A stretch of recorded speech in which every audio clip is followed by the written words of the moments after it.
Good evening, good afternoon, and good morning, ladies and gentlemen. Welcome to another beautiful live stream. There you go. How are we? How are we? First of all, huh? How are we? Hopefully, everything it is fine.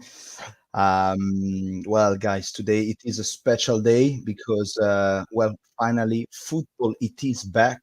100%, it is back. No more chit chat about the gossip about Tonali here, about Zaniolo, about all the bad things. Now, finally, football is back. Our beloved club football is back. Can't handle anymore this team. Honestly, I cannot handle it anymore. Finally, we start strong, guys. We will start strong because we will go directly in a in a big week, in a huge week, because we're gonna go straight into Milan Juve on a Sunday night. Wednesday night, we're gonna have Paris Saint-Germain Milan on a Sunday, right away, Napoli Milan. Wow.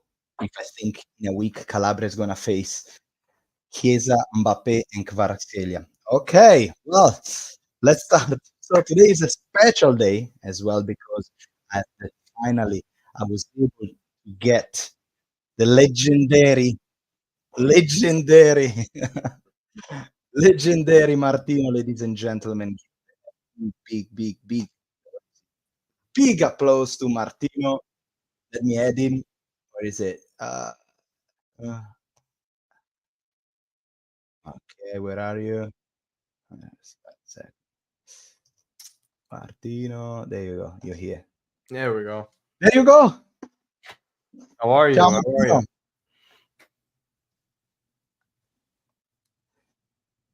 Can you hear my voice? Can you hear me Yeah, well? yeah. Can you hear me? Yes, yes, I can Okay. perfectly hear you. There you go. How are you? Good, good. Ready for Milan to play on Sunday. So, What do you just think? wrapped up recording about the PSG match that we're gonna have this week. Obviously another big one. These next four matches in general, they're very big. And then obviously Udinese after all the tough matches. So it's gonna be a lot of fun these next couple weeks.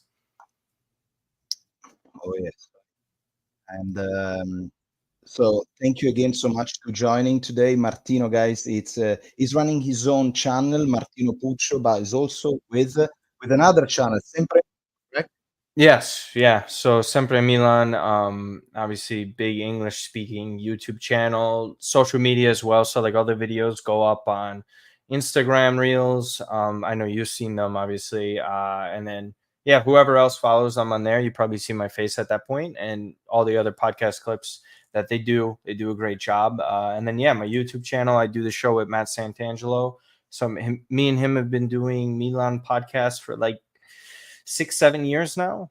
The summer of the Chinese was the first year that we both started doing the podcast together. So it's been a crazy ride these past few years. The Young Only Summer. Yeah.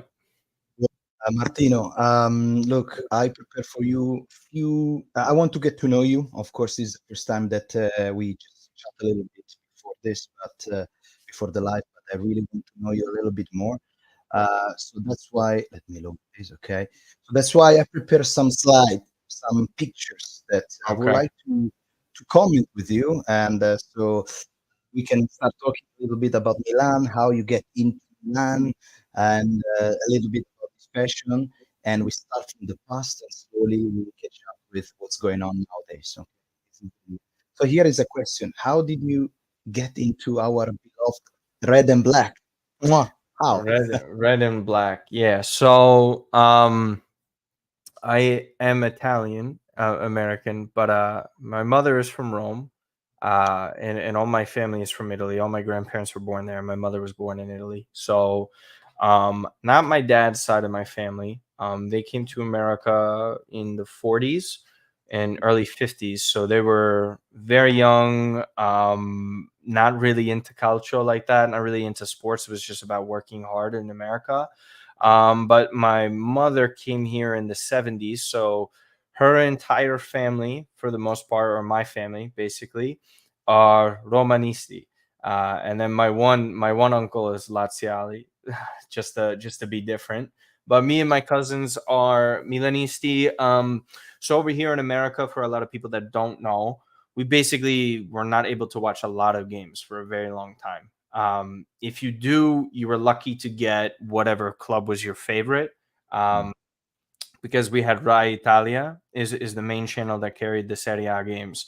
So with that, you were really just kind of hoping at the time they put the best teams on. So obviously at that time, Milan was the best in the world. So you're talking about like early 2000s, 2002, So 2000. they didn't play any Inter, I guess, right? Say that again. They didn't play any Inter, right?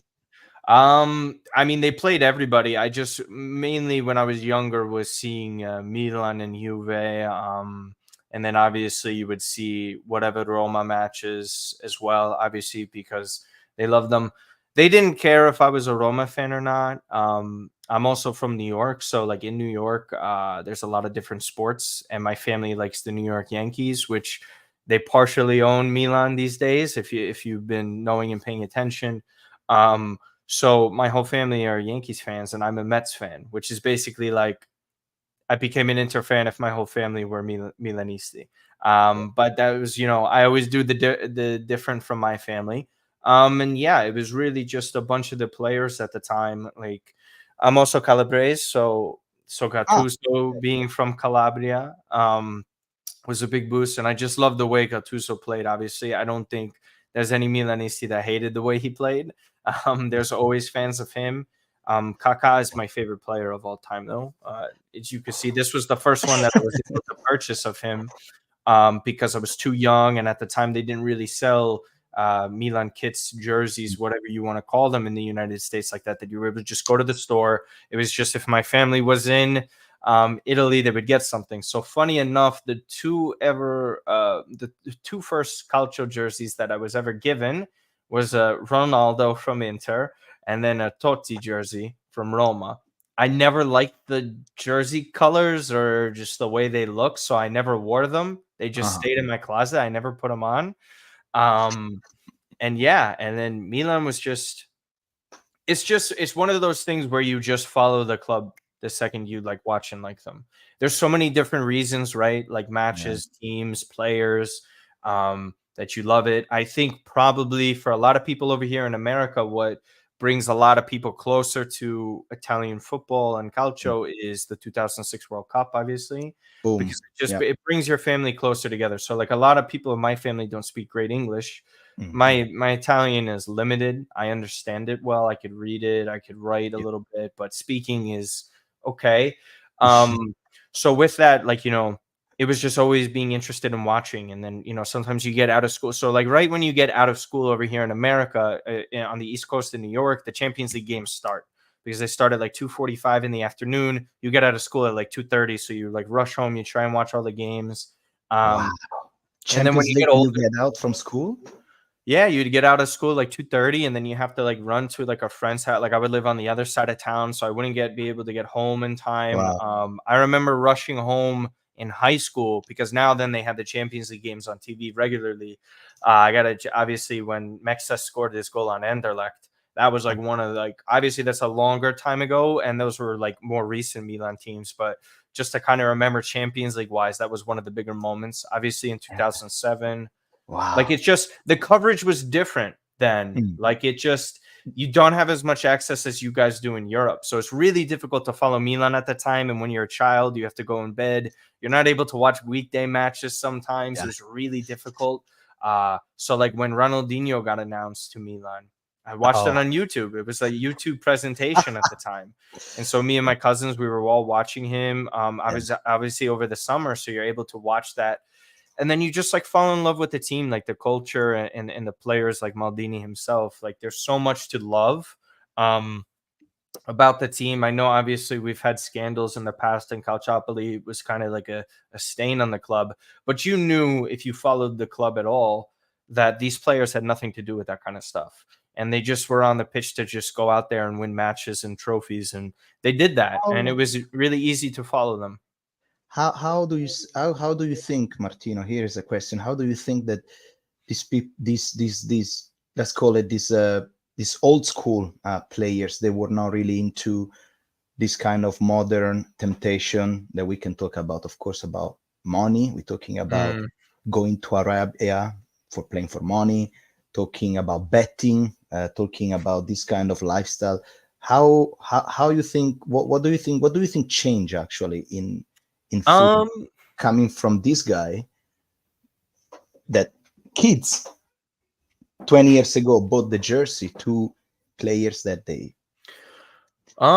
if we're being honest, hard question. Milan were the team that paid more than everybody at one point, and they Ah, they paid they paid a lot. I think the difference is like Milan had a history prior to that. We mm, won 2 Champions League. We were sort of that club that I guess you could say with Nero Rocco, we were the mm, club who started Catenaccio. That is true. really like, the best player in the world at the time was Gianni Rivera, who won the Ballon d'Or the year Italy won the Euro. And he was obviously winning Champions Leagues with Milan. He won 2 of them. Yeah. To just kind of have that at that point, I think Milan was always the perfect, at that time, Milan was the perfect mix of tradition, great players, and we have money. So good luck trying to find a better place to go because you're going to be happy on almost every level. Obviously, we saw Milan get worse at the wrong time where all these clubs are getting more popular via social media. There's a lot easier ways to follow the sport in America. Obviously, over here in America, I can tell all of you that Serie A in Italy is probably the 5th or 6th most watched league in terms of calcio leagues. I mean, MLS has more viewers. The Premier League has more viewers. Liga MX, La Liga, and probably Bundesliga at a certain point. I don't know about now, but all those clubs and countries, Milan Yeah. have to catch up to, and they're not playing in the Champions League. They don't have the great players, the best players in the world like they used to. Um, and it was at the wrong time where all these English clubs are getting very popular, like Chelsea. Did not have a lot of supporters like they do now. And everyone over here, I know a bunch of Chelsea fans. I know more Chelsea fans than I do Serie A fans. I know more like PSG, Liverpool fans. Like there's so many different ones, and obviously there's a lot of Hispanics over here. So a lot of them do follow La Liga, whether it's Barcelona, Atletico Madrid, and obviously Yeah. Real Madrid. So with that, like those people hop onto those clubs and they root for them. So Milan got really bad at the wrong time. So I think that's what hurt Milan. And then again, it's different money these days now. Milan or Serie A, generally speaking?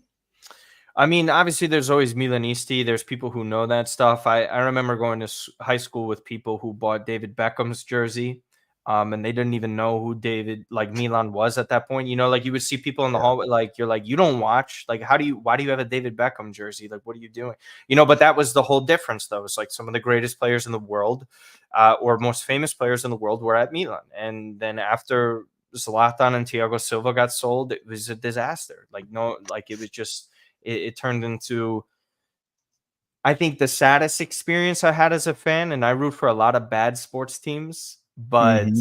Milan being poor in the 2010s was probably the most frustrating thing I think I So had to after do. this guy, I mean, I never been more upset at a player moving. Like, when like Tonali got sold this year, I mm, was like, I saw Kaká get sold at the yeah, best shame. player in the world Yeah, with the best team, one of the yeah. best teams in the world, and we're Oh, man, just got goosebumps now and that you're talking. And it was just annoying. But unfortunately, it was caused by the people who made Milan to be the greatest club in the world. So, It was sorry, Martin, Berlusconi's fault. for you was more painful Kakao Sheva to go. Kaká, because I remember Kaká more, the Really? beginning to Okay. the end.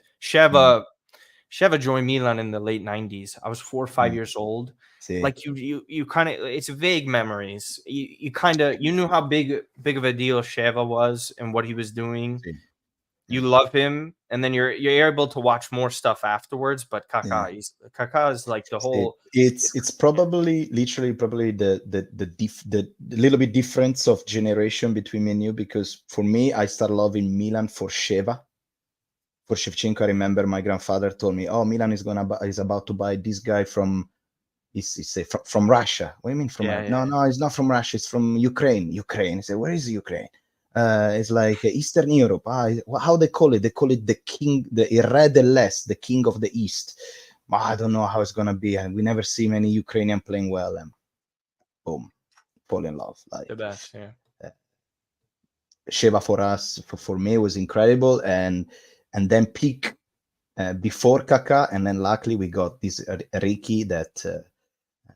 I think this match here that I took picture was probably a Celtic match, or I don't recall which one it was. It, but I feel the pain, man. And the thing is, when Sheva left for the first time, I felt football was about to change.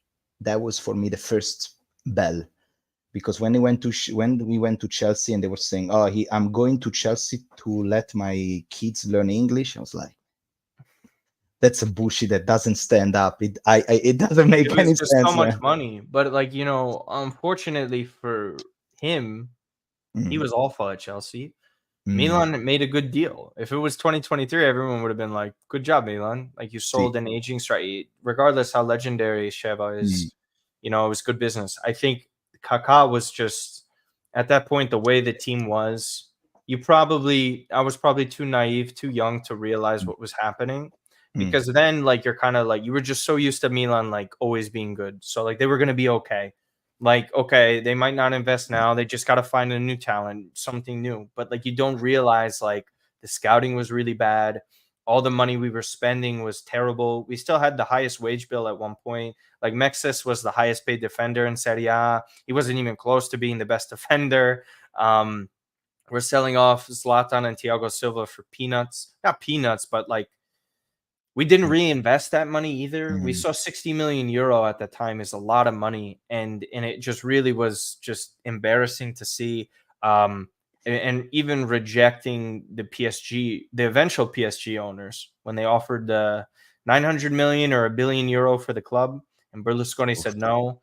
I think what really got me angry towards the end was just what Berlusconi was doing, because if mm, you're not going to be fully invested in the team and realizing how to fix them, then you should just sell. And I always thought that he held on to the team for too long, and it ended up costing us. Now mm. Milan's in a better position, but we lost a lot of critical years for Milan. I know, I know. I think Berlusconi.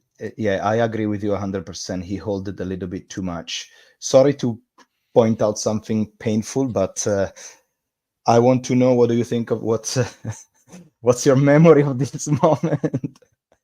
I don't ever watch anything regarding this. I if I like see like the highlights pop, like if I just hear the name Istanbul and it has Yeah. nothing to do with hair plugs, I just look away. I just don't stuff like that. I just don't talk about it. Yeah. Honestly, it's not worth it. It's just not worth it, because like it was the worst loss in a Champions League final ever. And We're the gonna only remember. the We're only gonna be way remembered for this. Mm. the only way I will go and watch that full match, even though we won in 2007, like it's just I have to see a team be up 4-0 at halftime and lose that game for me to be okay with it. I need to see someone do worse. I can't. Yeah. Like it's just there's nothing to say. It's the worst game that ever existed in Milan's It's the history. worst. It's the worst second half of the history of football. The first half was Yeah. 3-0 in 45 minutes. It Yeah. was perfection, probably too perfect to be in a final. It And just that's the god of football decide to he's not gonna have it. He's not gonna have it. I And was no, I can't. No, it's annoying because it's always reminded, because over here Liverpool is always talked about a lot, and then like yeah, like they're just gonna have all. But after Istanbul, there is always an Athens, and this yes, is it's like it's in life. This is actually a lesson that we learn in life. yes. After a very shitty time, there's gonna be always a moment that we can get our revenge. So this is part of the package that you get being a AC Milan fan. We can always wave these 7 Champions League. That could be 8, but I mean, this that's is not part even, yeah, that one, and then we can't even talk about what happened. I know I wasn't alive for it, but the final against Marseille where they were doping, oh, it's another one. I mean, like they clearly cheated, and they got. really. It, this is how annoying Europeans can be, in my opinion. No Yeah. offense, but how do you take away the league title for a team but let the Champions League title stand? Magic, get it. magic, magic, Yeah, magic. Yeah, it makes magic. no As sense. Mohammed, as Mohammed said, please remove this picture. Okay, Mohammed, let's remove this picture. You are. I see Martino suffering, and as a guest, I don't want to see my guest suffering. So let's move to something. What? Let's change a little bit topic. Okay, let's change topic, Martino, because of course we talk about the good, about the history, about how you get into Milan, about how we suffer, uh, how we celebrate. Your thoughts on our coach, Maestro Pioli, please. I like Pioli a lot. A lot of people are angry at him and they get annoyed at him. Mm, I don't know what else they want him to do sometimes. Sometimes I will get it. I did think that this past season he was terrible. That last year I thought from January on, I think he was really bad with the way he handled the squad, handling youth players, the summer signings, and integrating them into the squad. You know, putting Origi as a striker is just not the move to make. He couldn't figure out how to use De Ketelare. I always wanted Yassine Adli to start. That's something I was saying for the longest time, or just a real opportunity. I don't think he was giving players real opportunities to thrive. And I think he hurt their confidence big time.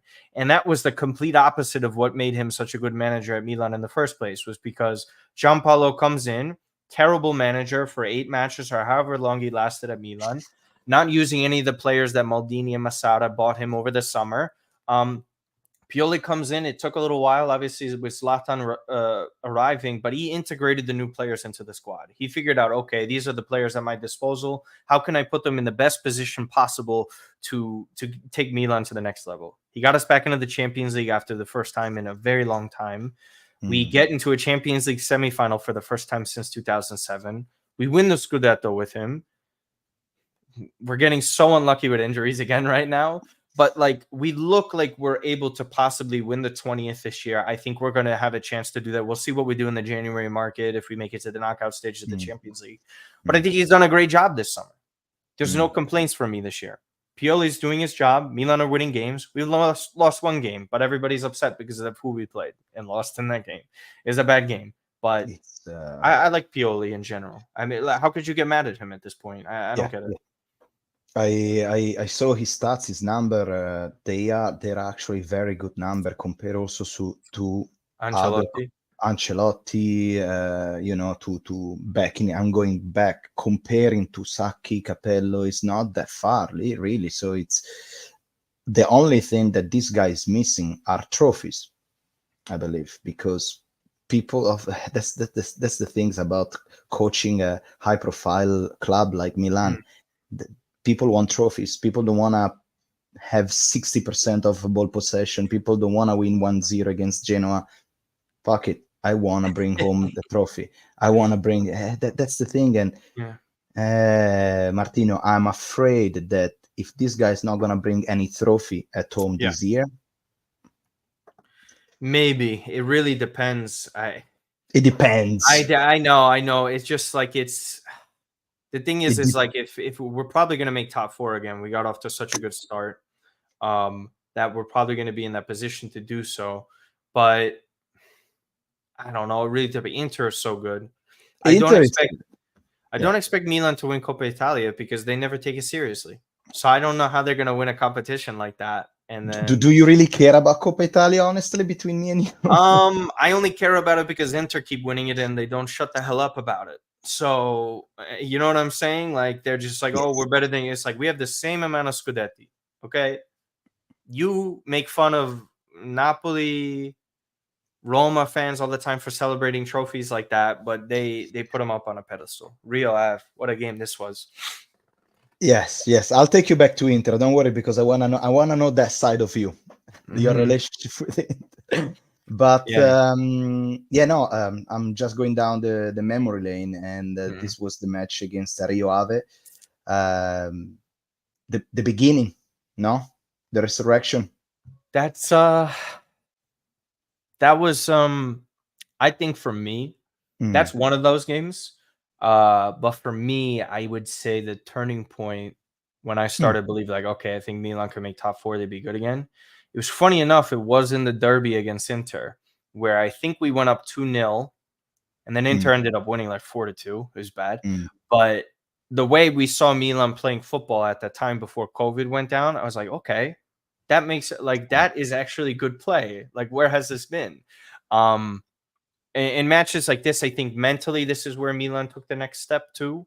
Because this one was Also, crazy. This is the craziest penalty shootout I've ever seen in my life. ever seen in compare also to any other team, like this is the craziest. Like it was the I think weather, the opponents, how the Milan match needed to make it finished into Europa 10-11. League.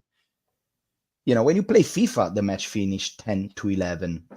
I mean, this is it was so crazy. It looks like they did this on purpose. And I remember we were Yes. losing 2-0 or 1-0, and Çalhanoğlu got a goal, then got a penalty. Yes, Uh, and someone had a handball on Rio Ave. Handball, it was. Forget, yeah. Well, let me say hello, of course, to Football Drone, my two favorite Milan channels on my video. My night Oh, is thank you, complete. Football thank you, Drone, thank you so much, brother. thank you. Thank you. Guys, if you don't know Football Drone, make sure to check it out because he's still making some very good video about football Mhm. story, football interesting facts. So make sure to check out the channel Football Drone, and he told me recently that he's cooking something. So hopefully we're gonna see him back. Amen. Do you know Football Drone, Martino? No, I do not No. until right now. Ah, I okay, don't okay. I don't really I try not to tune in on YouTube too much. I have so many. I give So you a much going subscription. on. Oh, Yeah. Zlatan. All right, let's keep going. Yeah. This guy, So, Zlatan. um, I want to know, did he win the Scudetto? How much he helped the team? Do you see Zlatan in the future in he's the Milan? most important player after the 2007 Champions League. There isn't a more important player in Milan the past Well, 16, 15 years. There isn't. He's the main reason they won the last two Scudetti. I think he completely changed the dynamic of the club and how players view themselves and how they carry themselves. We had a lot of players that I think of Milan over the years in the 2010s didn't have great leadership as young players. They were also mm, getting into bad situations off the pitch as well that you saw that you were just like, this isn't up to Milan's standards. The way they practice and carry themselves. Even the players say it all the time. Leao and all these other stars now on the current team were growing up underneath Zlatan. And Zlatan, for me, I don't think he ever wanted to leave Milan. He said he never wanted to leave Milan. I think it was easily the worst decision the club ever made, mm, uh, especially the past 15 years. I think that him returning was too late, but it came mm. at the right time. I don't know how True. anyone sits there as a Milan fan and had Mm. watched this club and say he's not the most important reason that everything turned around. I In think the last 15 everybody years, does. I agree with you. It's It's just people forget. Even we lost to an undefeated Juventus. I hate that season. 2011, 2012. I hate or yeah, I hate that season. He was so people forget how good. First of all, our last Capocannoniere, 28 goals. He was incredible that entire season. I think we only lost to Scudetto because Thiago Silva got hurt. I think that was like the worst thing. mm, Um, and we were really thin, and then Pato was getting his injuries, and Robinho wasn't as good. It was just a lot of issue, and Cassano was like up and down. This mm. guy is easily the most important, and Do you he mm, made us a big club again in that sense that do people you do you respect. agree that he created Leao? I don't believe in. I think he was a great mentor for him. I think what Mm, he did for Leao is something that Ronaldinho did for Messi, where, and it's always an expression. And as the saying goes, interesting. I don't know if you guys use this out in Europe, but you could lead the camel to water, but you can't make them drink. I can't. I can say that you can tell and guide people in a certain direction, but it's ultimately up to that person to take themselves to that level. It's up to Rafa to put in the training every single day. Mm, Zlatan's injured. It's about him working at, like, we all seen the pictures on how much stronger and better Rafa got, and mm, that's coming from lessons of Zlatan, and I think that's great to have. I don't. Maybe he doesn't get to that same level, but the talent was always there for Leao. I think having a player like that, and you always talk about the standards of Milan being a great top club, you need someone that needs to instill. How many times did we watch players for Milan under Inzaghi, under Seedorf, under Montella that they purchased, and Milan gave them some good amount of money, and you will watch them play, and you're like, you don't deserve to wear this kit. You don't even give a shit. Excuse my language. You don't care to put in the max amount of effort. Like Andrea Poli, not a great player, but that guy would try harder than anyone else. And you're like, can we at least have that? Can you at least do that for us? If you're not good, if you're not talented, that's out of our hands. That's higher up. Those are the scouts. That's the management choosing to buy you players. But we better know one thing. If you're on the pitch wearing these colors, you have to try your best on every single minute. And there was a lot of that not happening. And I think Zlatan got back to those old ways for us. Yeah. And do you see Zlatan in the future in Milan at any level? Maybe in the dressing room. I don't know. I think he's an interesting personality. I think he's such a big brand himself that the role is really specific that they're asking. They're kind of like, we don't want you to be a scout. You don't want you to be management. I don't know what they want from him. That's the problem. Because he's not. I don't think he's going to be a manager. I don't think he would be a great manager like that. I think he's a different type of player. But it kind of sounds like he's going to be someone like Franco Baresi, where they have Franco being this sort of like club figure to talk with between management and the players. But Franco, like I met Baresi in New York City, who's a very nice guy, very soft-spoken, totally different personalities. Just like Maldini is a totally different personality than Baresi is. Baresi could be that the personality that he had on the pitch doesn't necessarily translate to being a top director or manager or somebody like that. And there's nothing wrong with Franco. That's not what I'm saying. What I'm saying is it's just you need a different type of person to play in that role. We'll see what Zlatan does. Number 9, our number 9, Olivier Giroud. We're getting into closer time. This one was the derby. You steal a little bit my question before, because I was about to ask you, is this the moment that we won the Scudetto? Me personally, no, because I was too nervous. Because I was just like, bro, honestly, even when we were up against Atalanta 2-0 to make it to the top 4, I was just like, I still don't believe this. I don't believe we're going back to the Champions League. Because it's just like you're so used to things going wrong.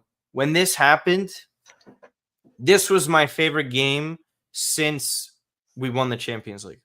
This was my favorite. Okay. Easily. This was the best moment. This is the moment that when he did that flick, I was like, are you really doing this? Like, what is even the one against Napoli as well, when he scored it, like it was just like at that point when the goal against Napoli happened, I was like, okay, I think we could do this actually. And then the defense. And this is number 9, and we have finally a number. Well, this is something that it's a little bit old, because we already find out last year and the year before. We finally have a number 9 that we were coming from years and years of shitty number 9, and now Olivier Giroud, a little bit older. I think he came in when he was 34. Everyone was complaining he's too old. He's not able to play in Serie A. Boom. Even a goalkeeper now. So I think it's pretty good, man. That match was, I don't know incredible. I don't know how you watched the match. I was like, at some point I was at home alone. I removed my t-shirt because I was sweating from every single hole of my body. And I was like, can this match be finished? I don't want to play anymore. I start screaming because it's, this is Sassuolo. I want to go back a little bit on the emotion. The derby, we won 2-1, double Olivier Giroud. Si è girato Giroud. I want to ask you, in the last few matches, what was your favorite one of the Scudetto? Because I remember on top of my head, I remember the Sassuolo one. I remember the Fiorentina one. I remember the Atalanta one. To me, and somebody mentioned it in the comment, Andre, Lazio game was just Lazio. That was just so Lazio and Verona was just more fun. Lazio was the most intense because of what happened when Rebic is coming off the bench, where he's winning that ball back and he sends the cross into the box, and Tonali is just right place, right? Like there were so many different play. That's what makes a team champions in the team sense of like there were so many Mm. different players that entire season where Macias would step up, Brahim Diaz, Daniel Maldini. People forget Daniel Maldini. That he's Mm. the difference in the Scudetto winning team in that win against Spezia, where him and Brahim Diaz both score in a 2-1 victory. There's so many different instances, but towards the end, it was easily Lazio. You knew how Yeah, difficult that was away at Roma. They had that our number in that sense, and it looked like we were going to get a draw. And I remember what happened was we were like Salernitana was one of those games we drew against them, and yes. when that happened, we were dropping points, and then Inter were also dropping points at the same time. Like nobody wanted to go in front of the other one. I think Lazio for me was the Mm. craziest. The Sassuolo one, you can ask all my friends. I was in New York City with Milan Ah, Club New York City. It was ah, incredible.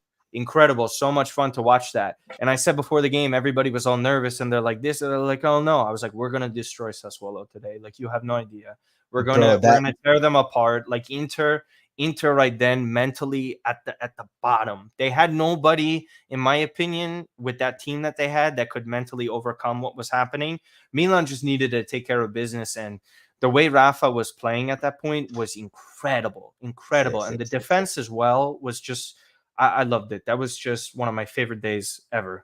One It of was my favorite picture that I didn't add to these clips is there is a probably I don't even know if it's a picture or it's a video where there is Giroud in front of the curva because ah the cool part about that match was that the Sassuolo stadium it's like an English stadium, so the curva was very close to the player. So as soon as they start to celebrate, the Giroud was like in front of this curva full of people. Everyone was hugging, jumping, kissing each other. It was like we are doing it. We are doing it, man. hmm And I watched so many commentators, so many videos of that day. I was at the Milan club here in Barcelona. That club meltdown because it was like, as you said, like we had one job to do, and man, in 45 minutes, 3-0, Zlatan scored the four. I Yeah, mean, yeah, you're offside. Yeah, it was just you could perfect. just like the atmosphere at the game. It was a home game for Milan in Sassuolo. Like at Sassuolo. Exactly. Yeah, It was yeah, just exactly. everybody. I remember the pictures and the videos of everybody on the train going to the game. Wow. And it was just yeah. So Was this here against we have Lazio? this is This was Lazio. against Yeah, Lazio. Yeah. last year, I believe. Yeah. Now I'm going to show you four players. Okay. Actually, three are our actual player. One has been sold this summer. You can imagine who is it. Okay. Um, you can bet who is it. Anyway, and and well, our 3 hour. I believe that in Milan right now we have a very good, solid 11, 15, maybe good player. Yeah. 3 star. One is our left back, probably one of the best left back in the world. What's your thoughts on Theo? Generally speaking, we just chit I chatting. love I love Teo, and we need to get him a real backup because he is going to burn out as a player. I think he plays too much. It's not good. For the way he plays, his style, you have to get the backup. That's why they're linked to Juan Miranda, a Betis. Mm. We'll see. Oh I yeah. like Bartezaghi, but I mean this player when he's rested, Teo, he's incredible. The problem is for Incredible. then that everyone is whenever he touched the ball, everyone is expecting Theo to start running like a crazy horse.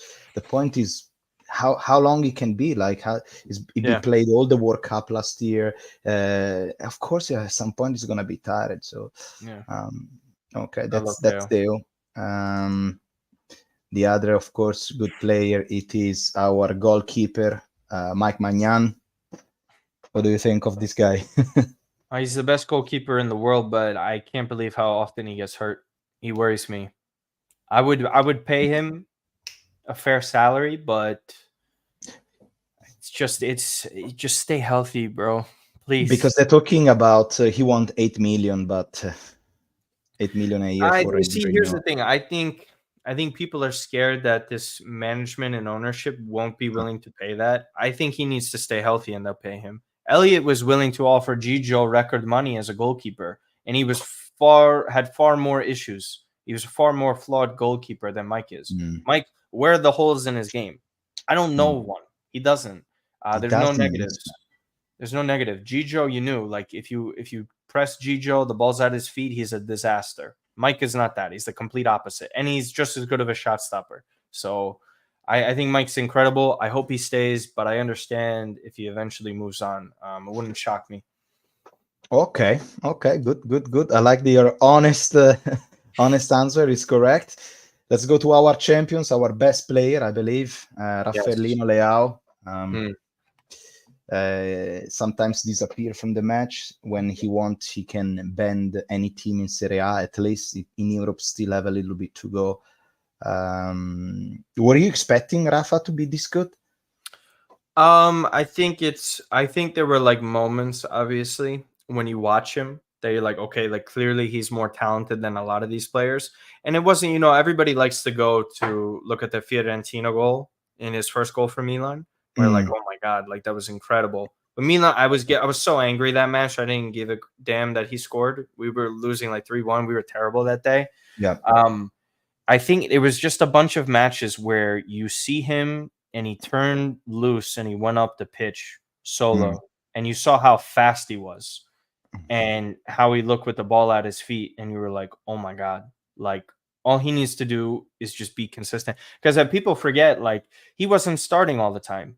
Rebic was playing really well for Milan, and so like mm, Pioli obviously had a big task to get into the top four. So at that time, Rebic needed to keep playing because he was producing. Rafa, he still can be a much better finisher than he is right now, but if he gets to the level of finishing that Vinny Jr. is currently at, right? I don't think he will, but it's really mm. difficult to do that. But this is like, we're talking about a future Ballon d'Or winner if he puts it together for one season. It's a serious thing. He's that good, I think.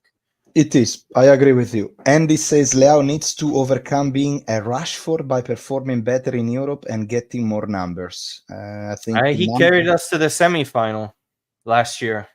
Mm, And the thing is, I was just talking about this on my YouTube channel with Matt mm, Santangelo, and we both agree with this.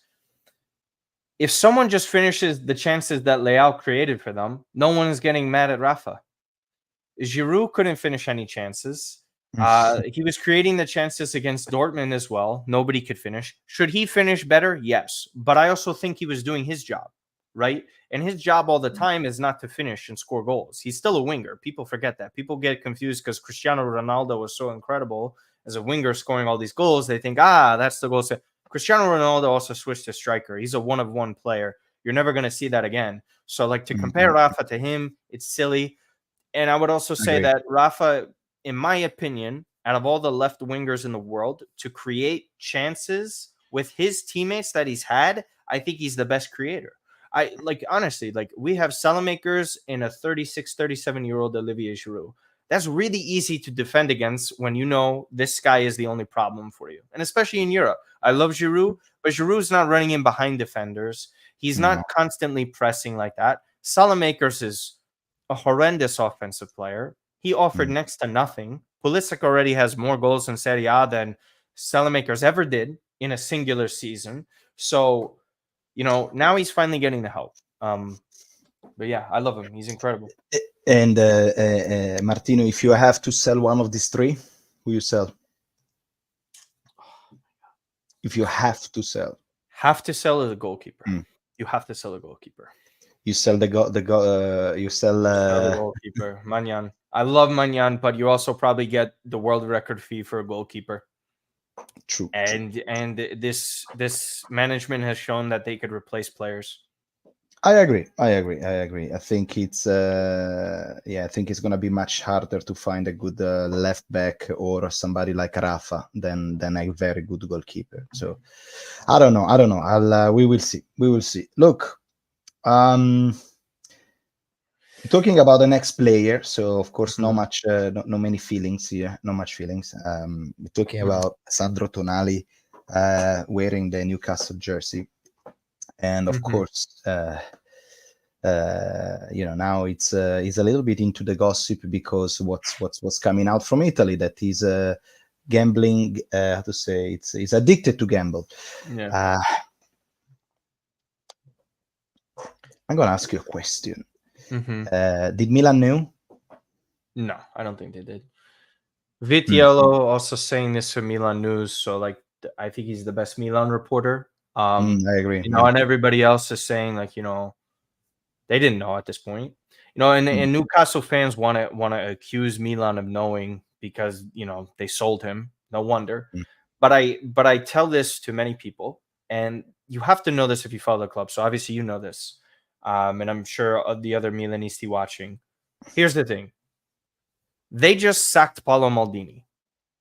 They don't care about tradition like we do, right? Like to us, if we are in that position, we're not sacking Maldini, just like we're probably not selling Sandro Tonali because of he's Milanista, he is Italian, he is a very talented young player, so we want that moving forward.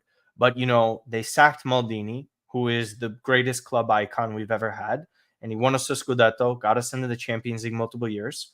They were not afraid to make a change like that. Tonali was offered tripled his salary, triple. Okay, that's a lot of money. People could say whatever they want. When that money's in front of your face, you act differently. Okay, I don't mm, blame him for doing that. I believe you're not guaranteed anything in life, so if you're able to go get paid a lot of money, and it mm, makes sense for Milan at that time, they do it. Milan needed to make a lot of money to make this team competitive. We technically didn't make top four. It was bad. Okay? This squad was not going to have enough money. We can't spend more than 60 million euro in the red. Otherwise, we get penalized by UEFA. And that mm, agreement is when we got banned from Europe. That's the agreement Gazidis made. It's what a lot of people forget. So Milan can't do as much business as they like. What they saw with Tonali was a good player that is Italian. He is young, but they're getting offered record money for him. And mm. unfortunately, and it's proven to be true already, that he is replaceable. The player is replaceable. And unfortunately, this management went forward with that. But like we said, I saw this guy leave, and this club still won a Scudetto after it. I'm sure they're going to be okay if they got more money for Sandro Tonali than they did for Kaká, regardless how long ago the years were. Yeah. Um, They had to do it. And look, Mm. if Milan win the Scudetto this year, is anyone going to care anymore? No, they're not going to care. And to be honest with you, I think he ends up coming back to Milan eventually. Anyways, I don't think he stays in England the rest of his career. I'd be very surprised. I do think he makes his way back to Milan, and I also think he takes a pay cut. I do. I think he's going to be Wow. playing for a lot cheaper. When that Wow. happens, I don't know. But I think Tonali eventually returns, but I get why they did it. I understand why. Yeah, yeah. I was so mad. I was so mad, Martino. I when I saw I know. Soldin Tonali, for me it was like done. It's done. Like what are we? What are we even talking about? Because it's if you don't give a chance to the kids to fall in love with players, it's Yeah, I it's all understand. good. But of course, the emotion first comes out, right? And then you start thinking. Always. You see the bill. You say, okay, 80, 70 million. Okay, so okay, what can I do? You need to be smart about it because if those 70 million you were giving to Fassone and Mirabelli, they will bring I know, I know. in Yeah. Menes And and nobody knew this management like that. We know Moncada stayed. We're like, okay, Moncada, we know he's a good scout, but how can he close deals? How can he make these make sense? Like, what is the wage bill situation? Is it just Tonali being sold? Are there other top players being sold this summer? And to be honest with, and everybody, I remember too, and I always thought it was very stupid. People mm, thought Jerry Cardinal and Redbird would invest over 1 billion euro into a team, sell a uh, player for 70 million, and just keep the money. For what? yeah, that's what I heard. For what? Why? Why would he do that? How does that make any sense? That makes no sense. If anything, that just hurts the club that they just bought. That makes them less valuable. So if anything, they lose money that way. They made the team more competitive over the long term. Um, and again, that's the crazy thing. They still have money to spend in January, from what we understand. And a lot of things people are worried about it because they think they're just going to keep on selling players every single year like Inter. No, what they want to do is be sustainable, where they make the Champions League every single year. We just turned a profit for the first time since 2006. That's Yeah, huge. That's huge. huge. So what the potential is for Milan is to be the Bayern of Serie A, where They constantly make money off of themselves every single year, like a club of this size should be. They constantly get into the Champions League where, okay, we're guaranteed like 50 million for a budget. And then whatever we make as profit, we could use to get other players. I just think the brand is going to grow so much. And then whenever we get the stadium, I don't know. It's too confusing with you guys in Italy and Europe to understand what's true, what's fake, like whether the stadium is going to be built or not. But I will say, if they get that stadium built, Milan will end up winning the Champions League by the time Italy hosts the Euro in 2032. I think they definitely can win a Champions League within the next 10 years. If they keep going this way, I think it's a real plan. I do. I like the way you're thinking, Martino. I really like the way you're thinking. I like your positive. It's going to be positive. There you go. Last picture that I have for you. Let's talk about this guy here. Well, good, no? So far? I love this player. Yeah. Did you see him singing Milan, the chant for Milan? I did. Yeah. So the video was amazing. Yeah, it's great. And you kind of like saw it all the time too, even when he wasn't playing last year, right? You see him commenting on photos all the time on Instagram, which I know you're always on. So like you see him saying like, great job for like, and this is a player, it's very simple. And this is like why the culture at Milan is so different than it was for years ago. And this is why Maldini and Zlatan and all these guys were so important, is that when you have a player like this that was purchased, that played very well in Ligue 1, right? Comes from the PSG academy, very talented, played very well for a really young player on a bad team. And he comes to Milan. It's a huge move, obviously. And you don't play. You get like no opportunities. The manager, when he comments on you publicly, doesn't have great things to always say about you, right? It's kind of like, I'm trying to put it in best terms that you would get like the reference, but he's just kind of scoffing at it, just kind of like not laughing at the idea. These are not real opportunities for Adli last year. 18 minutes against Verona, or like a start against Verona where you get subbed off quickly. Pioli doesn't know where to play him. He's not a player that normally plays in a double pivot. He's more of a box-to-box midfielder, very great in terms of progressive. But even his former managers and people who knew him were like, you don't know how to play defense, Yassine. So you need to know how to adapt to the Italian game in order to get minutes. And maybe this was Pioli's plan all along. Exactly. I don't think I believe that, because it's better to loan a player like that out than to just have him sit on the bench and do absolutely nothing at that age. I think that was a mistake last year. But, I mean, I had my doubts a little bit, right? You saw him against Lazio, pretty good. Now I have no doubts he's going to be a great player because of what he did against Dortmund in the Champions League. I thought he looked so good off the bench. I thought he looked so good. Martino, do you play him tomorrow? Do you play him against Juve? Yes. I think you play him against Juve because Krunic against PSG makes more sense in the Champions League.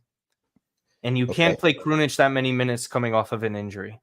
And unfortunately, that's the situation. If Krunic starts, I'm okay with it. People are always funny about that, like who starts, who doesn't. It's really about minutes played. So like if a guy doesn't play a lot of minutes consecutively, then you're okay. Like if Krunic comes in, halftime substitute, Pioli likes where Milan is. Like, I don't know what the hell is going to happen against Juve with the players we have to play. But, with Adli, I think you do start him because Krunic gets eased back into the match. I think it would be a really great sub. And again, I don't think there's anything more important at this point in the season with our injuries than going into PSG and starting a proven player like that. Even though Yassine played very well against PSG when he was at Ligue 1 in Bordeaux, but I think you start him against Juve. You have no choice. Juve have a weak midfield now. No Pogba, no Fagioli. Like they're also not great there. So I think it's a good chance for him. Tomorrow, no, when is it? Sunday is going to be tough. Sunday is going to be tough because it's, I think Vlahovic and Chiesa are back. Chiesa, I still think is a maybe. I know Danilo is out. But Vlahovic will be back. But they don't get service to these players. They're not great at creating. And Juve's midfield is not that great. Is Loftus-Cheek back for tomorrow? Did they say? I haven't looked. They said no. They say that he's still training. Today he didn't train with the group. So he trained separately and they're going to keep him for PSG and Napoli. Yes. Mm. Yeah, what was the expected 11 that they said? Okay, yeah, so Musa, Adli, and Reinders, the projected. Musa, And Adli, then, and Renders make a lot of sense, and I kind of like it. Musa, Martino, yeah, bravo, you like our He's American, good. you like the American players we brought? I like it. It's not too bad. Look, I think Pulisic, it's a bowler. Musa, it reminds me a faster Kessie. You just need to put a little bit more of I think he's even better technical ability already. So the cross into Pulisic, and Musa was playing poorly against Genoa. You know, a little inconsistent, poor runs, finishing is not always there. But he's 20. Everyone 20. forgets that. 20 years old. Um, No, I think like that cross he sent to Pulisic for the winner. I've never seen Kessie do that. no, I can't. Not in swinging across. Kessie sometimes he'd make a great run up the pitch, ball carrier progression was great, true. but he never. Kessie in the final third. People have short term memory loss. Okay, Kessie in the final third was really bad. You remember some of it where he would sky it over the net, and he Yeah. was 2 feet in front of him, right in front of him. Just I like Musa, Adli, and Reinders. I think it's so physically dynamic Yeah. for Serie A. No matter what, Milan is the most. I think they're the most physically imposing team in the league when it comes to their athletes, especially if Okafor would start up top, which I think he should start against PSG. I don't think he should start against Okafor. Juve. Yeah, you can't play Giroud in all these fixtures like this. No, of Like it's course just not. not going to work. And they look so much better against Dortmund the second Okafor came on. You need the player Absolutely. to run in behind the defenses in Europe and to press. And everybody knows when the ball is at Gigio Donnarumma's feet, bad things Anything could happen. happen. Well, good things happen for Milan, but bad things happen for PSG. And I think if you get our best pressers in the game, then they're going to have a problem. So I think Pioli approaches the match that way. And then again, Giroud against Juventus and Napoli is huge for Milan. They need him to step up. Yeah. Serie A can still do a lot of damage. I think in Champions League against European teams, they're too fast for Olivier. So, yeah. Okay. Well, Martino, look, I love this, man. You're awesome. Really. I have a lot of good stuff. Now, for the final, Okay. I prepare 10 pictures. Okay. I want you to use one word to describe it. Take your time, okay? Just Okay, give me so one word. for CDK, Go ahead. mismanaged.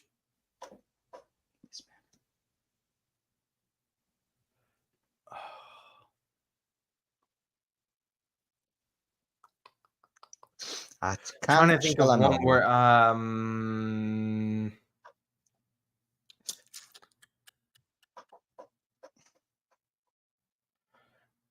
It's more like 2 words, but wrong club. He couldn't handle the pressure at Milan, wearing number 10.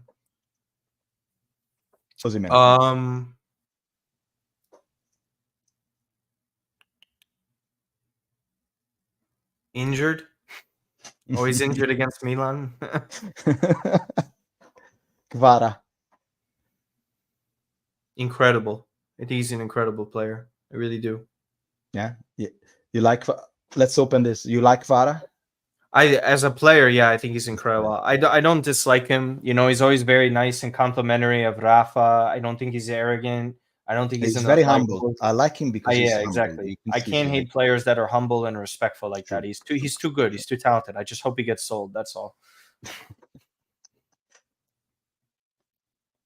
Icon.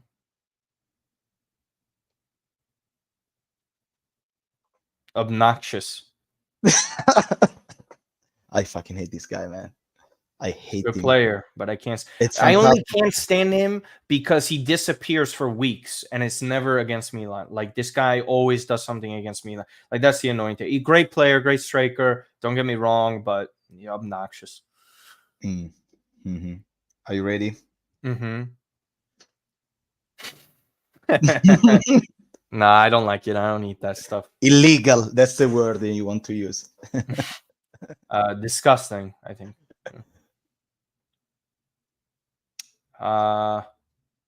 USA is one word, I guess. Yeah, it's Captain America, whatever you want to call Captain it. America. The Are you best listening American. are you listening Suma? Always, yeah. I'm the one. Well, you don't. I don't think you're on Twitter that much, but I'm No. usually the one who uploads the videos of the Ah, Suma commentary because I like to show it to the American audience of how funny he is. USA, Because USA. yeah, I have the membership for Milan's YouTube Ah, channel. The membership is worth it because you get to watch the entire Milan matches on replay, but you get to listen to it in Suma's commentary.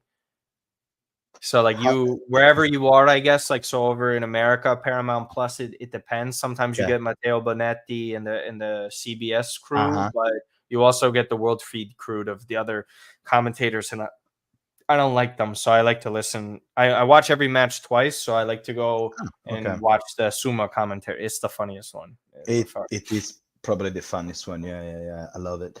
Last picture. What do you think of this guy? Are we gonna make it? I know.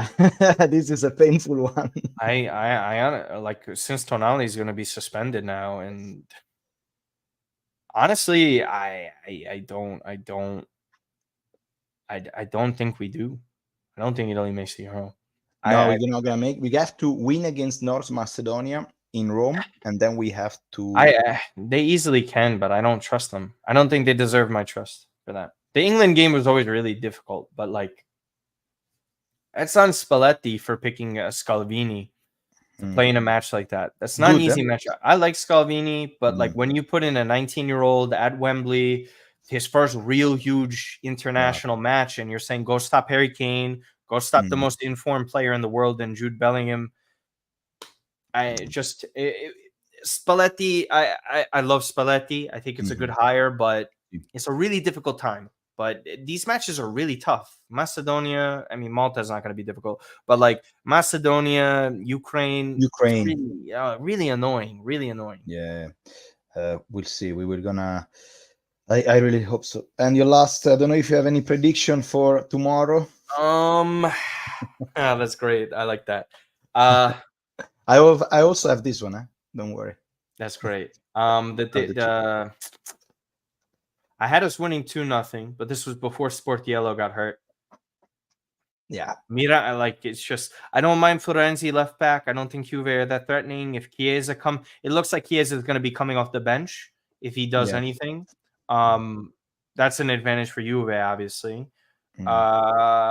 I was going to pick Milan to win 2-0, but now I could see 1-1 draw, unfortunately, because of the injury. Mirante scares me. Like I don't know. Is he going to be able to move? Is he going to be able to stop a shot? Like I don't know. Are we going to be surrendering shots to Juve? I, I have I'm a no little idea. worried, but like I would also like. at the same time, Juve have to stop Milan. So are they going to stop Leao? I don't think so. I know. I don't have any information on Mirante, so finger crossed. Finger crossed. Finger Yeah. crossed.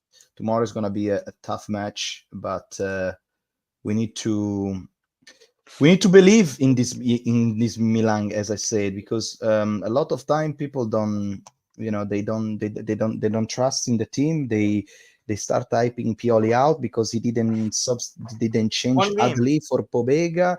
Lost Pioli one game. out because Mirante is playing. I'm like, Jesus, are you a fan? Are you hope? I Yeah, mean, I you need know. to be. Yeah, I know what You you're know, saying. it's like, I how don't can I? understand why people do that. I think so many people, unfortunately, today want to be more right than they are wrong and just see Mm, their team win. I don't care. Listen, if I said I loved De Catalate, right? mm, Okay, I loved him as a prospect player. He was mhm, terrible at Milan. I was wrong. mm, So what?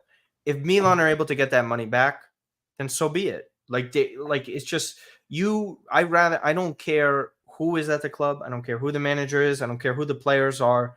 If you win, I don't care about anything else. Yeah, I mm. love to have tradition. It's nice to have Italian players, but these players have to be affordable and they have to be worth it. So like if they, like Milan shouldn't be putting themselves in a situation where they're overpaying for mediocre players that are Italian just because people want Italian players on Milan. Like, hey, like we offered the Italian national team starting goalkeeper record goalkeeper money. He didn't want to be here anymore. Mm. Milan aren't going to be paying 45 million for one midfielder from Sassuolo and Fratesi, who's pretty good, not great. when they get the same player in Reinders who's better for half the price. I So agree. why is that management going to do that? Yeah, man. I mean, listen, I don't care who the manager is. I want Pioli to thrive. Everybody should want Pioli to thrive because that means Milan wins. And that's the only thing everyone should agree on, always. Otherwise, you're not a supporter, in my opinion. I agree. I agree with you. I agree. I think it's going to be a good season, and Pioli has a lot in his plate now, a lot of pressure because I believe that he built this team. Yeah. He literally said, "Okay, I need this, this." He gave him like the description. He didn't say the name. He said the description. Yes. I need that Yeah, kind of player. He built it, and now it's up to him. And hopefully we can bring home this Scudetto. this Scudetto, yeah, the Champions League, the group stage, it's deadly, man. It's like fuck. There's a lot of games left. They could easily win it. They could easily Um, win the group. I thought they've been the best team. I know the results don't show, but I think they've been a great team all year. So Yeah. far. Like, can you imagine? Is there any other team in Europe that would lose just one game and their fan base are so depressed? Fucking hell, We're that's talking about how many games are Milan in, and everybody's just depressed. Hey, we're at the top of the table. We're a better. The only Milan have started this well in Serie A, winning this amount of matches, 5 times in their history. They won the Martino, you know why Scudetto. people are upset? Not because we lost one match, it's because we lost the match against who? We lost the match against Get Inter. over it. How we lost? Not to I curse mean, again. Who gives a shit? It's the same. They all count the same. They all count the same.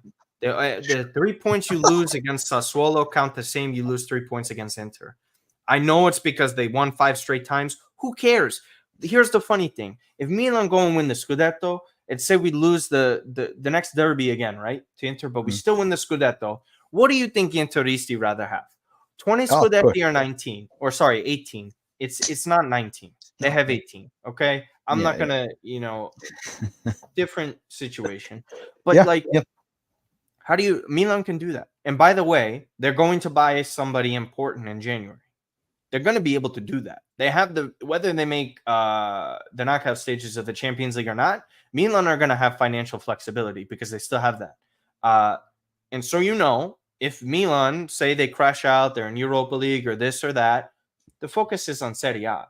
And Inzaghi in Serie A with Inter is not the greatest manager in the world. He almost got sacked last year. If Inter don't make that run to the final, Inter could have easily lost out in the quarterfinals to Benfica, right? Inter out in the quarterfinals, they had like 10, 11 losses in Serie A last year. Embarrassing. Awful. And they're already shaky right now. I don't know what's true about these reports, though, with Barella being involved in the betting scandal. But I'll tell you this. If Barella is guilty and misses the rest of the season, Milan's winning the title. Oof. They're going to do it. Big call. I know, seriously, because that player is incredible. First of all, Barella is an incredible player. Their best player, I think. No. Yes and no. I mean, Lautaro scores so many goals, so you're kind of like, how is he not? You know what I'm saying? Fair. Thuram looks incredible. So kudos to them, but I think they're very thin. Arnautovic already hurt. The Inter, I will say this, they're very fortunate these injuries happen during the international breaks where they don't lose more players. And players like Arnautovic can at least heal over 2 weeks and they don't play as much and blah, blah, blah. We'll see. I don't know. I don't think I picked Inter to win the title after the transfer window ended, but yeah. We will see, Martino. Look, I can't say how much I appreciate to have you today on this live stream because it's good to I can see that you're really passionate about the topic and you know a lot, of course, about Milan. Which is and I invite everyone that is watching this live right now to check out Martino's Puccio channel. See, Anthony's in here. Anthony's all over the place on the floor. Anthony, man, it's like all the time, exactly, leaving comments, 100% agreeing with Martino. There you go. Hello, Peter. How you doing, Marianne? There you go. Because at the end of the day, I feel like a lot of people from your channel, when you do the live stream, when you do the Yeah, there's a video, lot in there. and then Yeah, they come on this side, and then good, vice good. versa. So I'm glad they um, I'm glad they do that because you do great work, and I appreciate you coming here. There's not ah, many there's not many English speaking Milan channels in general. mhm, The ones that I know of that are pretty big are you, Milan Weekly Podcast, Sempre Milan, and then I mm, guess myself. I know there's some others that do work but they're really inconsistent. They're not there as much. A lot of people make great Milan content, don't get me wrong, but like sì, these are the channels to be if you're there for post match, yes, sì, pre-match, yeah, live stream. But exactly. yeah, I mean, Milan need more content because I know it sounds crazy, and I'm not trying to sound like I have an ego or anything. But this is I work in this business, right? So Mm, I'm in sports media. exactly. Channels like this, if you give more love to them, like your channel, I'm talking about just to people listening. If you keep on interacting and you keep talking to them, there's more interest there. With the more interest that increases for this club in terms of English speaking, to let people know that yes, we are following one of the biggest clubs in the world and we are speaking English so you can understand. And so you can understand the inner workings behind the club, what it means to be a fan, especially yourself. You're still in Europe. I know a lot of people are over here in the United States that do some of the content, or Canada as well. There's Yep. so many. But the important thing is if you watch, you comment, you like, you subscribe, that means more people will see Milan content on For You pages and being featured. And with that, that means the club only grows because every set of 5 to 10 eyeballs means that 10 more people are interested in Milan.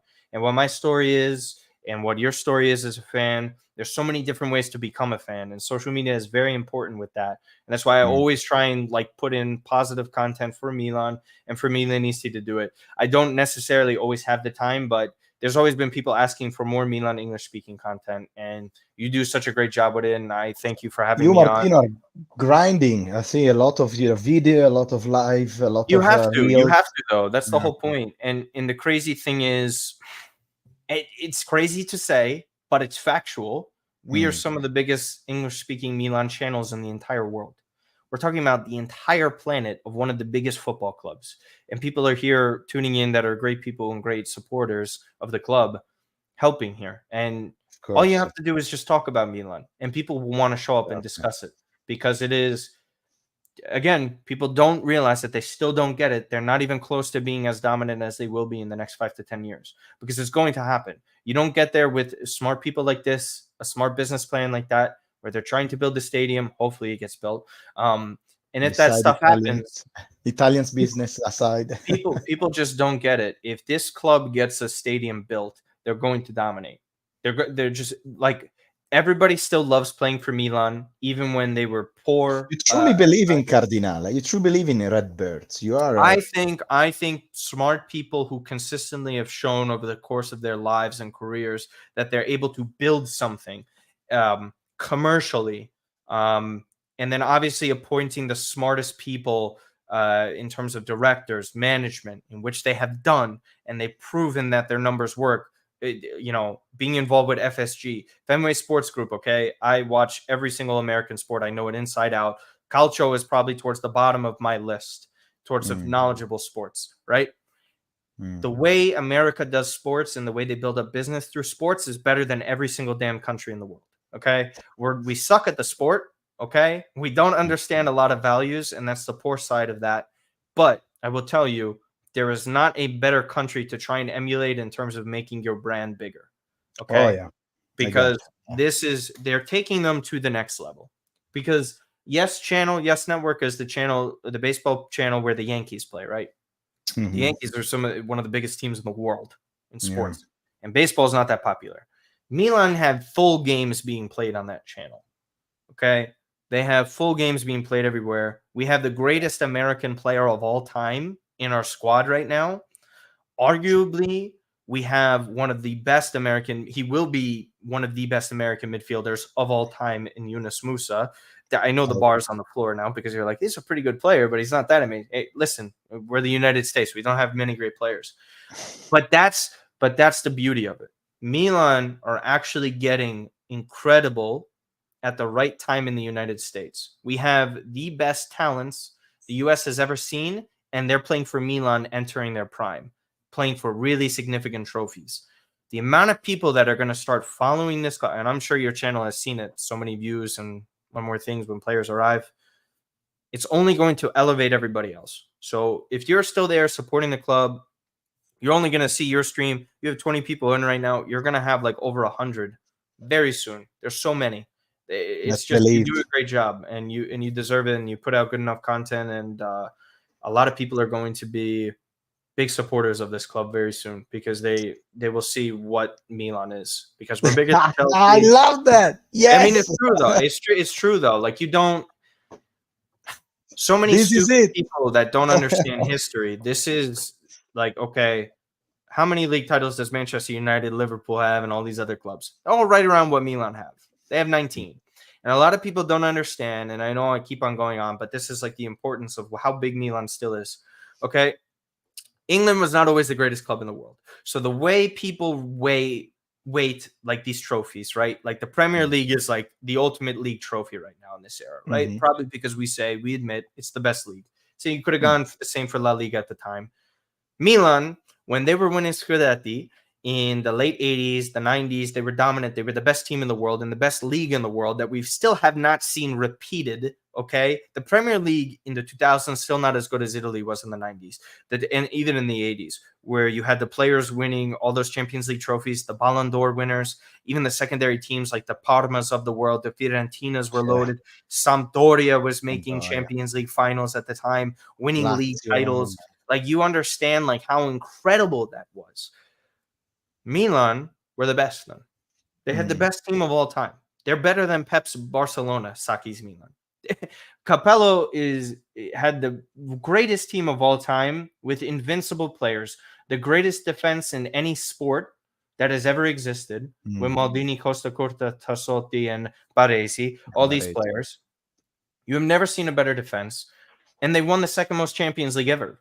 And they weren't getting financially benefits like Real Madrid were. Real Madrid were benefiting from a healthier league and standpoint in a country where they're able to get away with some things that the Italy and Italian clubs in Milan were not able to. Because if you look back into the history of Real Madrid, they were getting a lot of loans from banks to support and purchase a lot of players. Milan were not afforded that. The second Milan got in trouble with, we had to sell our best players. I'm just saying that this is a club that has tradition that has always existed before and after. The Scudetto is one of the greatest. That celebration is bigger than any celebration that Manchester City had for winning the treble. When people see that, I mean, Ronaldinho, Kaká, David Beckham, Andrea Pirlo, Gattuso, Shevchenko, George Weah. How many players, Van Basten, Gullit, Rijkaard, how many do you have to go along the list that no other club has that? They don't. They don't even come close. And we've produced these players out of our academy, and people still want to rip us. We produced the player of the tournament in the Euro, and no one wants to give credit to us. And by the way, just wait till Camarda comes, because he's going to take the world by storm. And that kid, there's a level of difference with him and Mastor. And I know I keep going, but this is like how I feel about the club. Go ahead, man. When Camarda is going to every single level that you see him play, like, okay, wait, let's see him at Primavera. Wait, let's see him in the UEFA Youth League. He's the best player every time. And everybody's 2 to 3 years older than him. I don't think people understand that. That's scary. That's not Mastor. Back when Mastor was, 2012, right? 2013, when he was in the Primavera, he was not playing well with the Primavera. He was okay. Everybody in the Primavera at that time, you remember, Locatelli was the big name. Gigio, obviously, was like a year or two after. There were bigger names coming out of that academy. Mastor just happened to be in a Red Bull commercial with Neymar because he was juggling a little tangerine on his foot, a ping pong ball. Like, it was just like, oh my God, look at this. It's like, okay, is he scoring? Camarda gets called up to the international level, the Primavera, the Youth League, winning penalties, scoring goals. And he's a Milanista through and through. 3-4 goals at the time. Yeah. People don't get it. Milan might not have to go that far or spend that much money. If Camarda is as good as like he hopefully could be, Milan don't have to spend a lot of money in certain areas. And that's a big bonus. So That's I think a exactly. lot of people need to be more positive about the outlook for Milan in the coming years, because I know they look at it and they're like, oh, we sold a player, and they think a player got sold that's really well liked by the fan base and talented, that they think is going to be Zlatan and Thiago Silva all over it again, but they don't reinvest in the squad. That's not true. I also don't think it's going to be a case like Dortmund, Like where they keep Dortmund, selling players. I don't think that. mm, I like think what Ajax, Milan are going to do, Dortmund. I think they're going to raise the wage bill for certain players. Everyone's like, "Oh, Milan don't want to spend this money, and they're not going to." They just paid Rafael Leao record-setting money, okay, for the Mhm, club. Do you realize, in terms of net pay, Milan, the highest paid player we had back then was Zlatan, but Zlatan was on a different level brand-wise, okay? You mm, had to pay him that money. He was at the peak of his powers. So, like, a player like that is a top 10 player in the world. Yeah, you're going to have to pay him a lot, but they were still paying players more throughout the entire roster than they do now. Like Mexes, mhm. at that time, he was getting 4 million net. That was the Sí. highest paid player in Serie A. That's what Benacer gets now. Okay, so we have multiple players at that point. People need Mm. to just relax. It They're will just approaching. raise the salary, yeah, for sure. I'm It's 100% sure. and they keep increasing the wage bill the more money they make. So like they're keeping true to their word where they say if we grow and we make Champions League, we bring in more money, we make more profits every year, we're able to add to the wage bill, because that's how you're supposed to do business. You're not just supposed to blindly throw money where you get. Again, I was looking at the numbers today because my Mm, friends didn't believe me about Young Hung Lee. They don't follow mm, football culture. So like mhm. who is I was like, he's a guy who took 304 million euro at a loan, and he defaulted on the loan because he had no idea what he was doing. These people know what they're doing. They're very smart. They've helped build up some of the biggest teams in the world.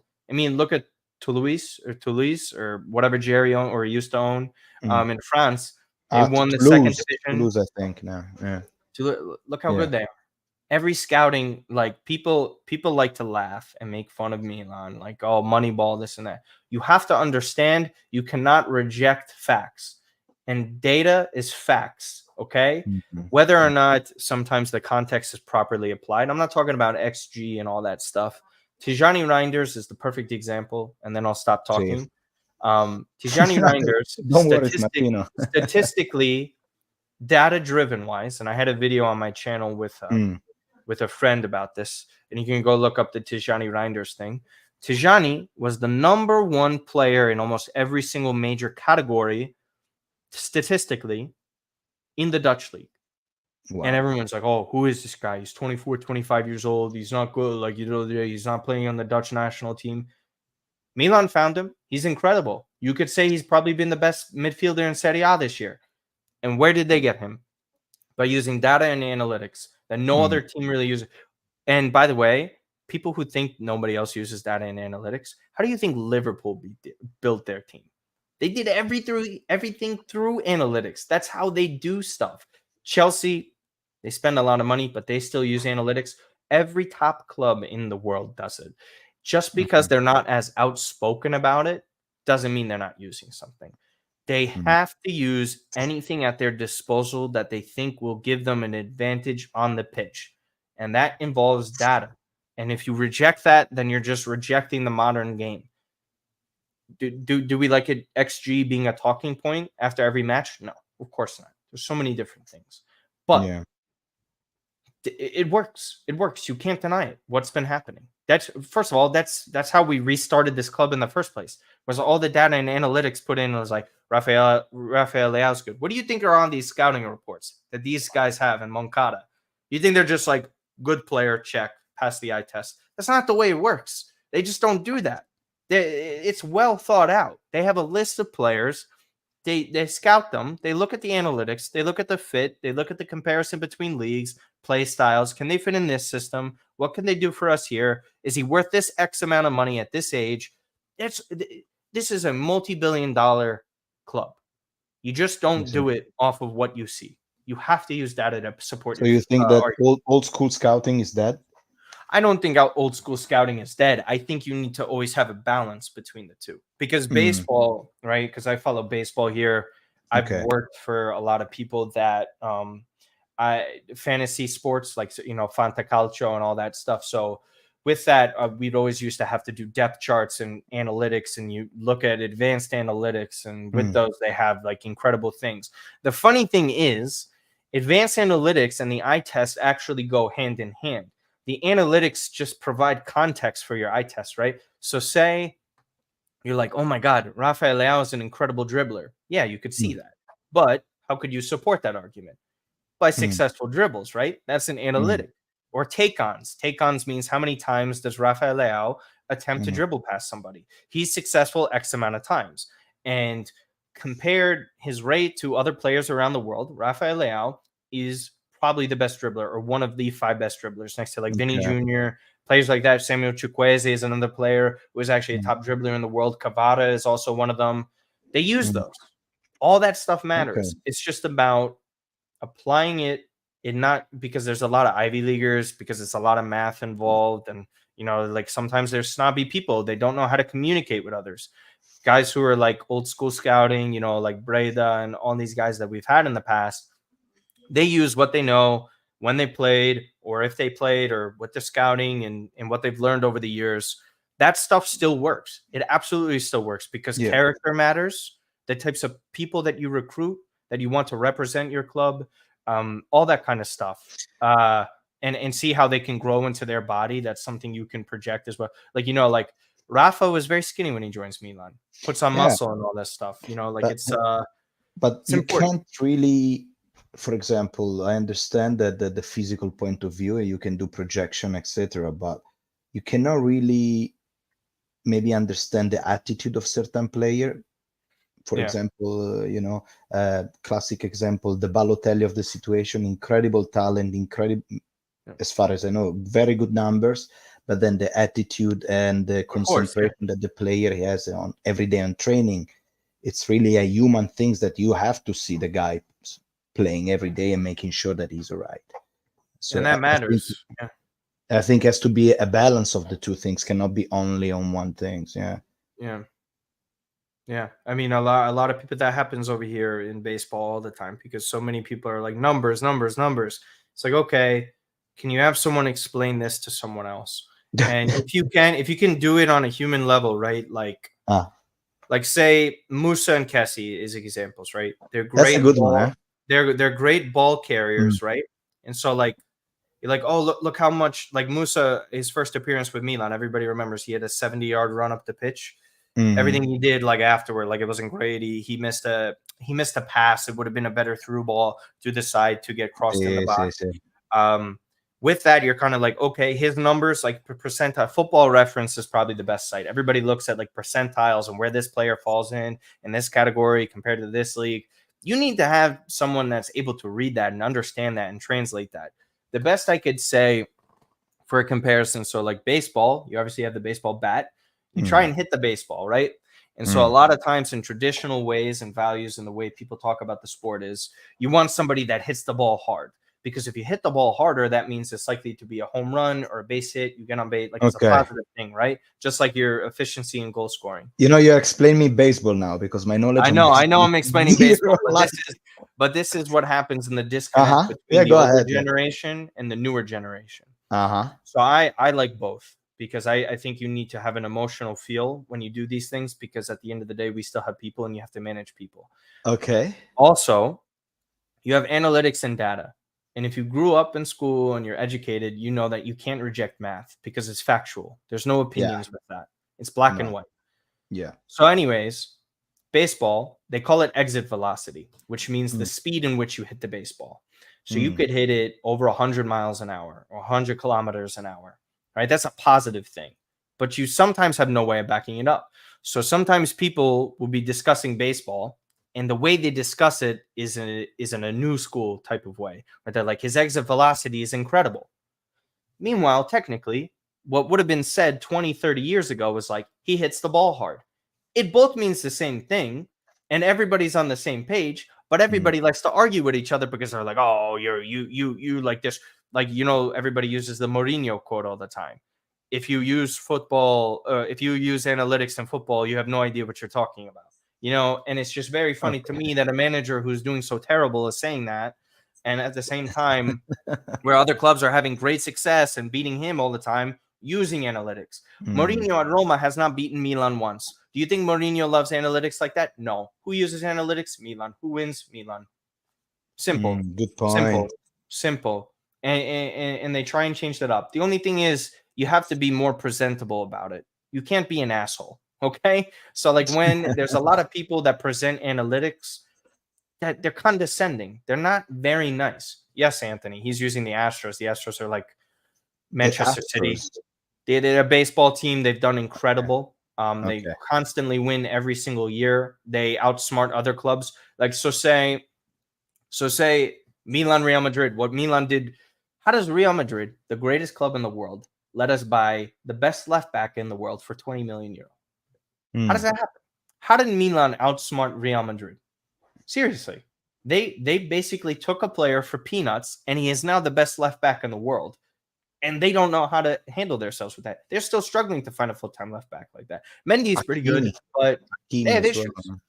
Mhm. So that's what I'm saying. Like the smartest clubs can outsmart other smart clubs by Or do you think using Real analytics. doesn't use that? Real doesn't use this kind of system. It They just do, but that could show that the way you approach analytics specifically could prove that you're smarter than them. The Astros and the Dodgers, right? They're two big teams. The Dodgers owner is Todd Bowley. Todd Bowley obviously owns Chelsea. He's on the board of the Los Angeles Dodgers. The Dodgers are great. They use a lot of analytics. They're always competing for the championship every single year. They're great. They traded one of the best players in baseball to the Houston Astros, who are their competitors. So it's like Milan and Inter, like when we fleeced them for Seedorf and Pirlo. Like, how do you let that happen? How do you let Milan get two of the best midfielders of all time from right in front of you? yeah. Because they're smarter than you, applying the same rules that you have. But that's where the balance comes in, because you understand this player fits here. If we could just simply change this way about him a little bit, then he becomes an elite player like Leao. Like we need to put Leao on the wing, the left wing. Tijani Reinders is a box-to-box midfielder. We need to put Atalanta does a great job of this. They use analytics. They use CDK differently than Milan does, right? CDK, right wing, striker, number 10. He doesn't play there. He's a second striker. Goes to Atalanta as a second striker, put him in the best positions analytically. CDK is already better than he was last year, and we're not even in November yet. True. That's what they do. I'm sorry I went really off. Interesting. It's really interesting, Martino. There's a whole thing about this, but you're gonna see it used more and more. And it's honestly, at the end of the day, it's cheaper. It's cheaper for clubs to do this, because if you could do that on your own, you could find the hidden gems with the analytics, and that saves you a lot of money. And if you don't, because there's the PSG, like it's easy to buy Mbappe if you have 500 million euro, right? Like, okay, that's simple. No shit. He's the best player in the world. You buy him. But can everybody find Tijani Reinders and put him in Milan? No. All these players. Kalulu, same thing. Who finds him? Milan find him. Pulisic at this point. Nobody wanted Pulisic. Milan's like, okay, well, we just need to make him healthy. We're going to put him in this position, make him worry just about that. And we put him in with these players in this league, and he'll be great. And he's already great. He's doing fantastic. It's just the way you apply it and know what the fit is culturally, statistically, tactically. There's so many different things, and I think that's why Milan are going to get to the top again. We'll see. I don't think we're better than a couple of the big clubs in Europe, but we're on our way. We're on our way. Yes, that's what I try to say, Martino. Ciao. People saying Loftus Cheek. Ciao. Absolutely, man. Absolutely. All these Magnan, clubs. Magnan too. Like all these top clubs, they have all this money in the world. Magnan, best goalkeeper on the planet, gets to Milan for 13 million. I think we bought him for, with like 3 million in bonuses to 16 million. Only one club bought him. And there's a lot of clubs out there that need a goalkeeper, and Milan got the one. So, yeah.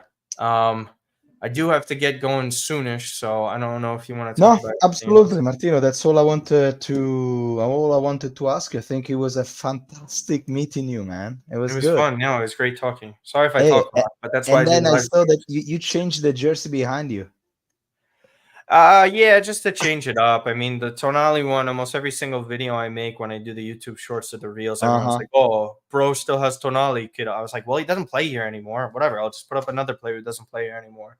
Just change it Yeah, up, you know." yeah, And also it was the white kit, so like the away kit. I yeah, wanted actual Milan colors in here. that's nice. Um, That's nice. Yeah. but I do have the new layout one, which I love. Yeah, I saw it, man. It's good. What do you Oh, think it's of so the pink one? Quickly. It's good marketing. It's good. I think Yeah. the fun. Here's the funny thing. It's good when you have the full kit. So like with the shorts, Uh-huh. it makes It looks good. sense in an Okay. away kit. But I am a human being. I'm not wearing those shorts out in public, bro. I'm not. I'm not gonna wear that pink. You know what I'm saying? Like it would look nice on the top half of me. I'm not wearing like pink all the way through where I look like a creamsicle. I'm not doing that.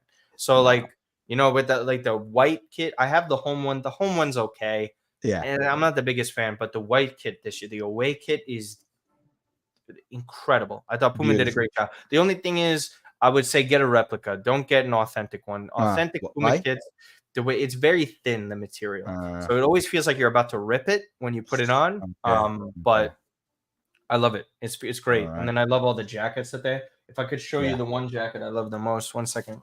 Go ahead.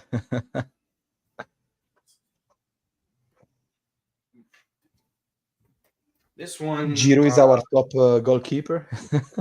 it's this one, but this is they have this one. This was a bit of the older one that they had. Nice. This is That's the from the best one. 80s. That is I believe. fantastic. So like Oh, this wow. is just it's just like the nicest thing in the world. Uh, I think I bought a size too small, but oh, it's incredible. Mamma mia. I love this stuff. These sort of jackets, the warm up kits, Hopefully always they're great. going back to do this kind of stuff, man, because those are really the 90s jersey in Milan and in Italy. They are like best things ever made. Incredible. They have Mm. I have the other kit that you have on, but the blue one. The blue one this year. Yeah. You know that you got that one that was on the Milan store, right? When they were Mhm, showing those. mhm. That's so good. This one actually we bought it. I bought it. My father gave me in the right year. He bought it. He said, "I'm gonna give you Maldini because I know he's never gonna leave." He was right. He was right. Yeah, he's He was right. right. Yeah, that's I know. incredible. Anyway. Yeah. Martino, Um. Mhm. ciao. Thank you so Ciao. much for today. Again, guys, I invite you to check out Martino's channel. Thank you so much for today. Forza Milan. Anything else you want to say? No, just thank you so much again. I gotta have you on. I know it's difficult because I know you like to go live too, so I don't want to like take you away from doing your thing at the same time.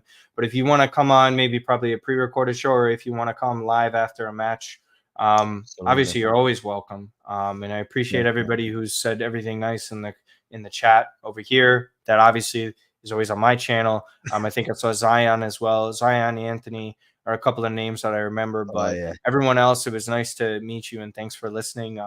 Podcast I just recorded was with Tom Mm, Scholes. He works at Talk Sport in England. We were just okay. discussing the match against PSG coming up, so that's an exciting one. And I also did a preview with a Juventino named Alfredo. He's very big on TikTok. He's also a great guy to talk to. Very nice. We did a pre-recording for this match, but obviously it's a little outdated now because Sportiello's out 2 months, I think. It's just with a calf injury. I don't know what we're doing in training that our players recurring calf issues. I know we just got a new goalkeeper coach as well, so I just Yeah. find it extra funny. Hopefully Antonio Mirante steps up and has a big game. And Hopefully we again, don't leave them too many chances and maybe exactly, yeah, the less just need to chances, the better. couple of miracles, like a couple incredible save that you're like, how did he do it? Like Tata in a Against fatal Inter with the penalty. exactly, Uh, just like that. Yeah, Perfect. yeah, The rest we have to yeah. be I good. hope, but thank you so much for having me on the channel. You do a Grazie great job as Martino. always. Shout out to Sharma for introducing us. I think that's who it was. Exactly. Yeah, Sharma's great for an Interista, as great as he could be. You know, it's he great. knows it. He doesn't mind. He doesn't mind if He he's doesn't watching. mind. Yeah. You know, He it's doesn't. yeah, But thank you sometimes so much for the support. when he And does then the yeah, live, I go there and I put some comments and I I say, know. Yeah, I try and tune into your lives as well. You see me pop in, and I sometimes I try and just say say hello. something bad about the Inter and then I got covered Hey, by the nothing, other. nothing bad. Yeah, Milan Labs is another good one, Anthony. Yeah, I think they had to remake their channel. I didn't see, but yeah, But Perfect. all very cool. But I appreciate you so much. Thanks for having me on. Thank you, Martino. Yeah. Thank you, guys. Thank you, everyone who decided to join today on the live stream. I know that we have a lot of people following. Thank you so much for all the comments and listen up. And thank you for the like that you're going to put to the channel to make sure that other people are going to watch the video and the live. I wish you, to all of you guys, a good night, a good day, a good afternoon, a good weekend, and Forza Milan. Ciao, Martino. Ciao. Uh,